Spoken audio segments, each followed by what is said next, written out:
Alors, bonjour les amis des couteaux, ici c'est Jean qui vous parle une fois encore du Québec et cette semaine, alors le la grosse brute qui m'a coupé à la fin du dernier vidéo, alors c'est le Cold Steel AD15 Lite.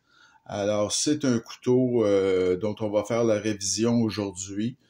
Donc ce couteau-là, c'est un couteau de grande taille, donc comme la plupart des couteaux Cold Steel d'ailleurs. Vous avez ici le ras numéro 1, alors vous voyez que c'est vraiment très gros là. Le ras numéro 2 qui est beaucoup plus petit évidemment, donc pour des comparaisons de taille. Alors c'est à peu près la même grosseur qu'un ras numéro 1, ce Cold Steel AD15 Lite. AD, évidemment, c'est pour Andrew Demko, qui est leur chef là, au niveau du design et surtout des mécanismes de fermeture.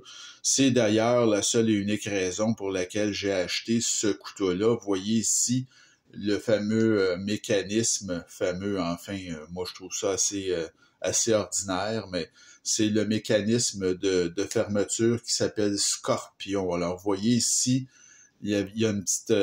un cran d'arrêt qui est intégré à la lame et vous avez ici une petite hauteur. Tout simplement, quand on ouvre la lame, ça vient se verrouiller comme ça. Et si vous le tenez, plus vous serrez finalement, plus ce couteau-là est impossible le mécanisme de fermeture est d'une force herculéenne. C'est impossible de briser ça, si vous voulez. Mais c'est le seul intérêt à moi. Pour ce qui est de moi, c'est pas mon type de couteau du tout. C'est vraiment le seul intérêt que j'avais dans ce couteau-là.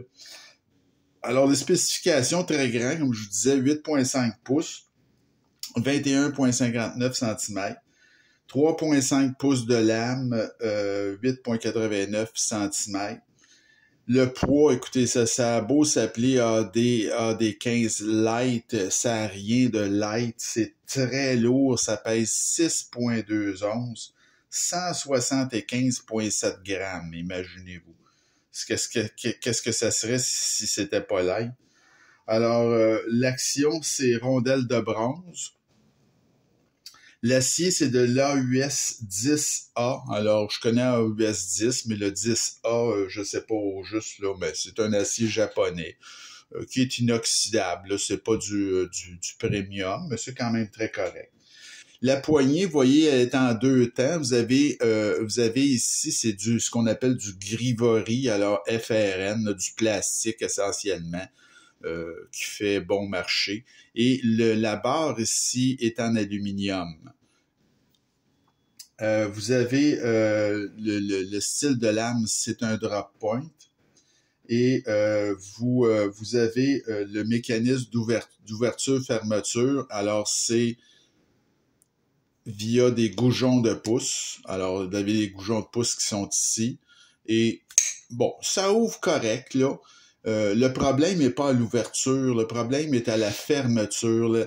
C'est un couteau, il faut être très prudent. Là. Quand on décolle ça ici, essayez pas de faire ce que j'ai fait à la fin du dernier vidéo, là, de le fermer juste parce que c'est très dangereux, ces couteaux-là. Moi, je me coupe jamais. C'est très rare que je me coupe en manipulant des couteaux. Je suis habitué, là, mais toutes les dernières fois, je me suis coupé, sans exception, c'était avec des couteaux Cold Steel. Parce que le triadlock ou ce mécanisme-là, il est encore pire. C'est très dangereux pour se couper. Alors, soyez prudents, vous fermez ça à deux mains. On fait pas on n'essaye pas de faire de prouesse, là, fermer ça à une main, c'est comme dangereux. Donc, le mécanisme de fermeture, comme je vous dis, là, c'est le Scorpion Lock. Donc, c'est un mécanisme extrêmement puissant, mais tant qu'à moi, très peu pratique. D'ailleurs, ils ont pas... ça a été breveté, ça, ce mécanisme-là, par Demko, mais à ma connaissance, c'est le seul modèle. Moi, j'ai pas vu d'autres modèles avec ce type de mécanisme de verrouillage-là. Ça n'a pas fait fureur.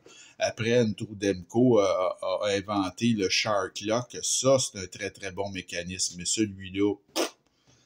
Alors, au niveau de l'épaisseur de lame, alors comme les Coasties, c'est comme on dit, c'est overbuilt, là, c'est très, très, très large, c'est 0,15, 3,9 mm de largeur. L'épaisseur de manche, 0,55, 14,1 mm. Et la largeur, une fois fermée, alors ici, dans son plus large, 1,58 pouces ou 40 mm. Et le clip, c'est un clip en acier qui est hip-hop et réversible. Et en poche, ça donne ceci. Alors, si vous avez le courage de mettre ça dans votre poche, c'est comme si vous mettiez une brique dans votre poche. C'est pas de part profond du tout. Il y a une grosse partie de couteau qui dépasse, là. Donc, c'est très ordinaire. Très ordinaire. L'évaluation, maintenant. Alors, ce couteau-là, bon, écoutez, c'est un couteau tactique, c'est un design d'Andrew Demko, c'est brutal, c'est un peu, je dirais, overbuilt ou disproportionné, trop. C'est extrêmement puissant et c'est non conventionnel. J'ai mis un 8 sur 10 pour le design. Les matériaux AUS 10, rondelle de bronze, le Scorpion Lock, clip réversible, du Grivori, bon pour la poignée. J'ai mis 7.5, là, c'est pas... c'est vraiment, là, ça m'épate pas du tout. Présentation, assemblage. Alors, la présentation, c'est une petite boîte, donc c'est très minimal, là, c'est vraiment, ça fait bon marché, très bon marché. Au niveau de l'assemblage, par contre, c'est fait à Taïwan, ces couteaux-là. Donc, Taïwan, c'est toujours des assemblages très solides. Alors, c'est sûr que sur ce couteau-là, il n'y a aucun jeu. C'est un couteau dont la lame est très bien centrée. Au niveau de l'assemblage, c'est sans reproche. C'est très, très bon. C'est très, très, très solide. Alors, là-dessus, ça va. J'ai mis un 8.5 sur 10 pour la... Pas tellement pour la présentation, mais surtout pour l'assemblage. Le poids, ben, c'est ultra lourd. Hein, je veux dire, écoutez, c'est fait pour les gros travaux, là. Je veux bien croire, là, mais c'est vraiment pas un EDC, cette histoire-là. C'est un couteau qui est, je sais pas, là, c'est pas quelque chose que vous pouvez vous balader avec ça, à mon avis, à moins d'être en forêt, peut-être, là, mais bon, j'ai mis un 5 sur 10 pour le poids. C'est vraiment d'une lourdeur incroyable. Au niveau de l'action, ben, comme je vous dis, l'ouverture, ça va avec les goujons. Oui, c'est quand même assez fluide, là, je vous dirais, ça prend une bonne poussée. Mais, voyez-vous, je l'ai manqué, là. Mais, bon, c'est correct, pour vrai. Mais la fermeture, soyez très prudents. C'est un couteau qui est dangereux. Fermez ça à deux mains, là. Faites pas... soyez pas trop hardi pour fermer ça, parce que quand la lame, elle est très lourde, hein, et si vous avez le malheur, comme moi, d'avoir votre doigt un petit peu là, qui est entre les deux, alors quand vous fermez, là, ça se ferme trop, puis ça se ferme assez rapidement, puis ça peut vous causer une bonne coupure, ce que je me suis fait d'ailleurs. Alors, au niveau de l'action, j'ai mis un 6 sur 10, parce que c'est quand même compliqué, là. L'ergonomie, ben oui, écoutez, la grosseur que ça a, effectivement, c'est confortable. C'est très confortable. La prise en main, elle est très bonne. Bon, on a une bonne grippe après ça. La clip, on la sent assez peu. Et la dentelure que vous avez ici sur le dessus, elle est trop agressive. C'est pas quelque chose de confortable. Ça fait mal au pouce. Donc, c'est mal fait. C'est beaucoup trop agressif, ça en est même un peu coupant, là. Donc, au niveau de l'ergonomie, j'ai mis un 8.5 parce que c'est quand même une prise acceptable, mais la dentelure sur le dessus, là, on repasse ça. L'aspect général, ben, c'est dans la lignée des couteaux Cold Steel, alors surdimensionné, un couteau d'une force incroyable. Bon, si ça vous plaît, ce genre de couteau-là, ou si c'est ce que vous avez de besoin parce que vous voulez pas avoir un couteau à lame fixe, puis bon, vous avez quand même des choses extrêmement dures à faire qui demandent un couteau d'une solidité incroyable, ben c'est un bon candidat, lui. J'ai mis un 8 sur 10 pour l'aspect général.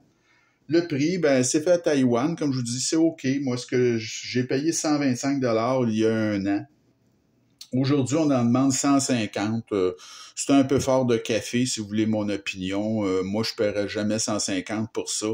Même 125, c'est un gros maximum.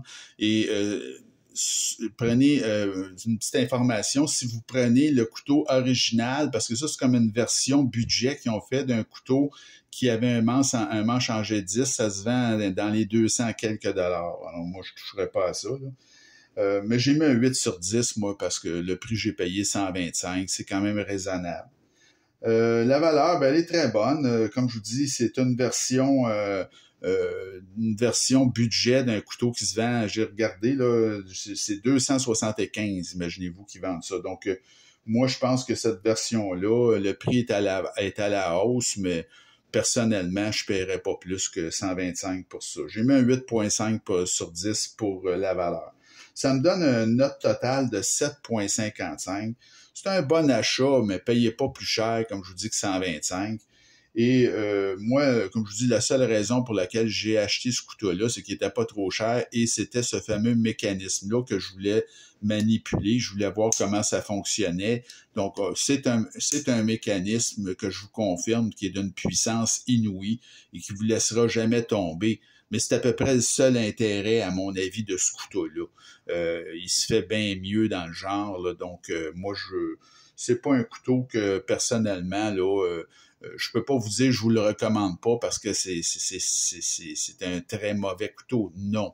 Mais personnellement, c'est pas mon genre de couteau du tout. Et payez pas trop cher pour ce genre de machin-là.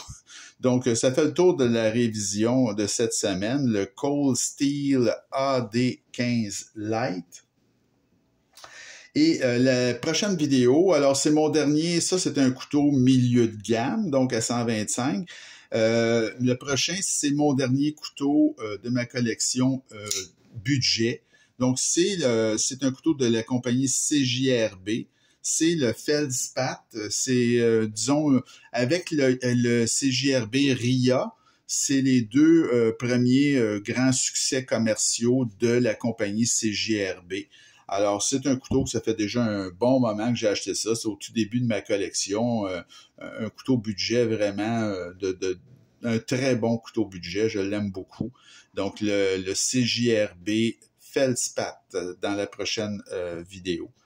Alors, j'espère que ça vous a plu, cette révision. Alors, continuez à m'écrire et à vous abonner à ma chaîne. Et je vous souhaite une bonne fin de journée. On se retrouve très bientôt. Salut!